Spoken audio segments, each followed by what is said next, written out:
Hai, Assalamualaikum dan salam sejahtera. Berjumpa lagi di channel Cikgu Suri. Okey, hari ini satu lagi perkongsian berkaitan dengan penulisan kerja kursus, ya, yang mana cikgu pada hari ini akan berkongsi berkaitan dengan penulisan latar belakang kajian. Jadi untuk mengetahui apakah perkongsian cikgu, kita jumpa selepas ini.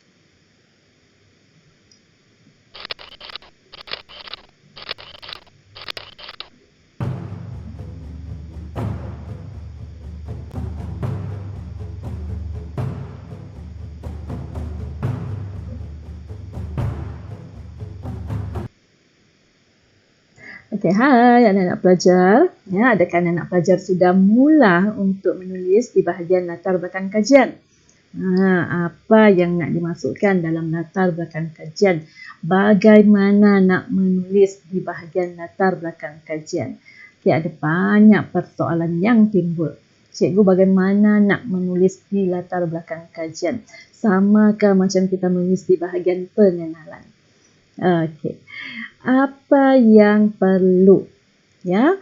Okey, untuk latar belakang kajian, anak-anak pelajar kena tahu ya. Latar belakang kajian ini adalah berkaitan dengan huraian ringkas tentang aspek utama ataupun tumpuan kajian yang dijalankan berdasarkan keperluan kajian yang seperti yang telah ditetapkan.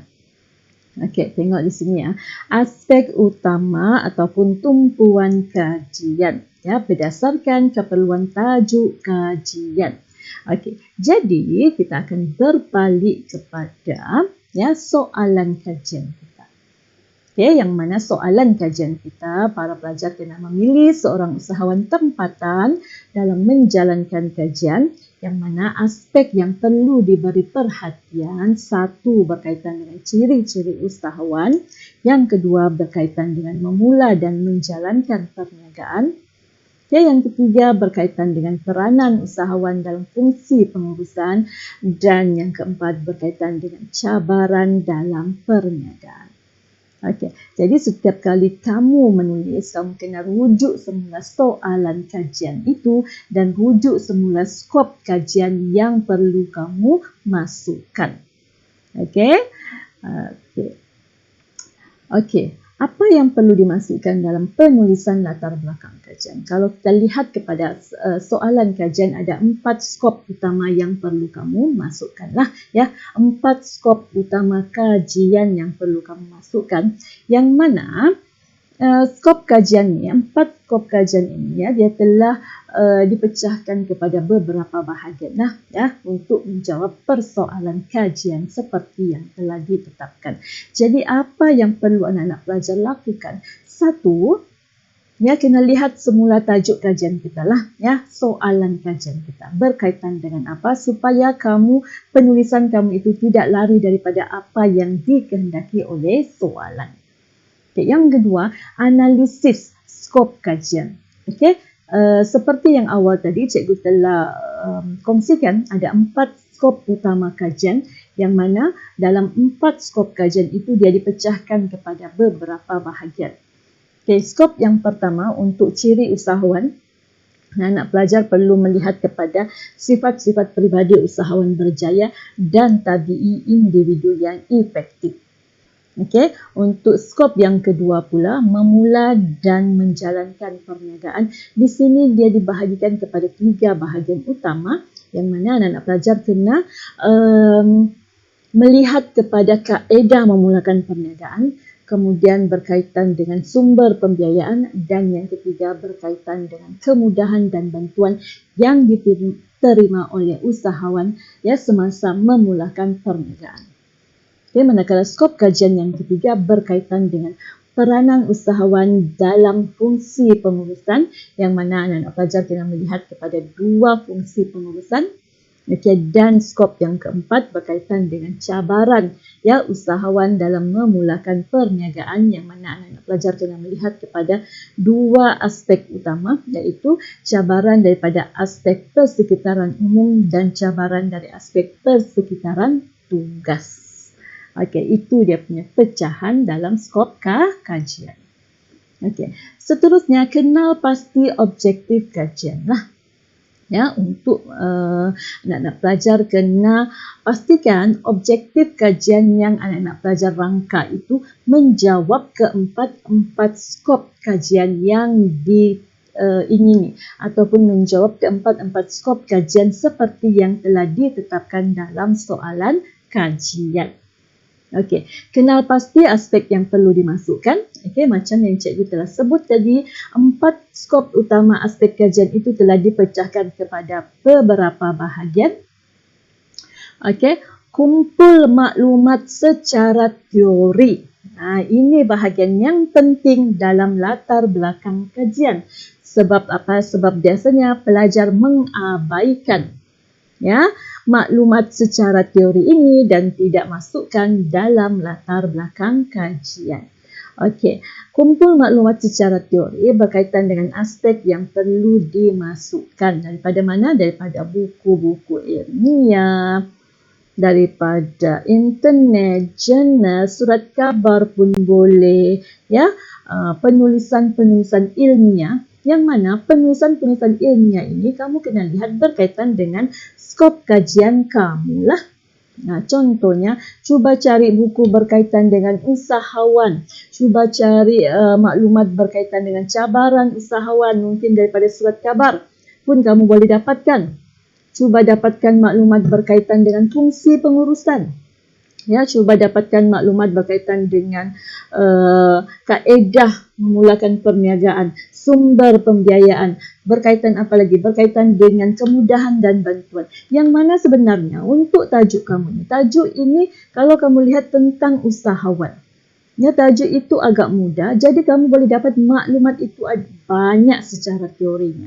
Daripada surat khabar, daripada laman sesuawang, kamu boleh masuk, kamu boleh lihat kepada jurnal-jurnal perniagaan, buku-buku ilmiah berkaitan dengan usahawan. Kalau berkaitan dengan ciri-ciri usahawan, sifat-sifat peribadi usahawan, ada buku yang berkaitan dengan 7 tabi'i individu yang efektif. Daripada situ kamu rujuk, itu sudah kamu boleh jadikan sumber rujukan secara teori. Yang mana maksudnya kamu akan masukkan dalam kamu punya penulisan latar belakang kajian, menyokong kamu punya penulisan. Citation kamu. Kamu gunakan citation itu untuk menyokong kamu punya penulisan. Jadi penulisan kamu itu bukanlah sekadar penulisan kosong. Yang cakap-cakap kosong, yang tidak ada sokongan, yang tidak ada sumber ilmiah, sumber bertulis. Okey. Seterusnya, perbincangan dalam bahagian laporan, dalam bahagian latar belakang kajian ini perlu disokong dengan sumber rujukan lah. Sebab itu kamu kena cari maklumat secara teori. Maklumat-maklumat inilah yang akan kita jadikan sebagai citation kita, sumber rujukan kamu. Okay, contohnya, kalau kamu bagi maksud usahawan itu adalah individu yang bla bla bla bla. Apa sokongan? Dari mana kamu dapat maksud tersebut? Okey, kalau kamu tidak sokongan, diandaikan kamu itu hanya menulis sekadar pendapat kamu sahaja ataupun kamu rujuk daripada mana-mana yang sumber yang tidak diketahui. Tapi sekiranya ada sokongan, contohnya, usahawan itu adalah seorang individu yang bla bla bla bla. Okey, macam mana mau masukkan sokongan itu? Menurut A, usahawan adalah bla bla bla bla. Manakala B pula, usahawan adalah bla bla bla bla. Okey, tetapi C pula mengatakan usahawan adalah bla bla bla bla bla. Kemudian daripada sokongan-sokongan itu baru kamu simpulkan. Oleh itu pengkaji menyimpulkan di sini bahawa usahawan itu adalah seorang bla bla bla bla. Maknanya kamu punya penulisan itu adalah satu penulisan yang kukuh sebab disokong dengan sumber ilmiah. Boleh ya? Cikgu harap para pelajar faham betapa pentingnya citation tersebut untuk memperkukuhkan hujah kamu dalam penulisan latar belakang kajian. Okey. Seterusnya anak-anak pelajar ya. Ya, berdasarkan tajuk dan objektif kajian kamu sebenarnya, ya, apa yang akan kamu bincangkan dalam latar belakang kajian. Satu, berkaitan dengan ciri-ciri usahawan ataupun sifat-sifat usahawan, ya, dan tabi'i usahawan yang berjaya. Okey, kemudian memula dan menjalankan perniagaan, iaitu berkaitan dengan kaedah, pembiayaan, kemudahan dan bantuan yang diterima bagi memulakan perniagaan.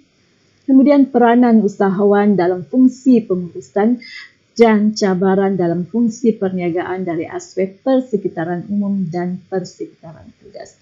Kalau kamu lihat kan, anak-anak pelajar, ya, ada persoalan cikgu sama macam kita buat dalam pengenalan.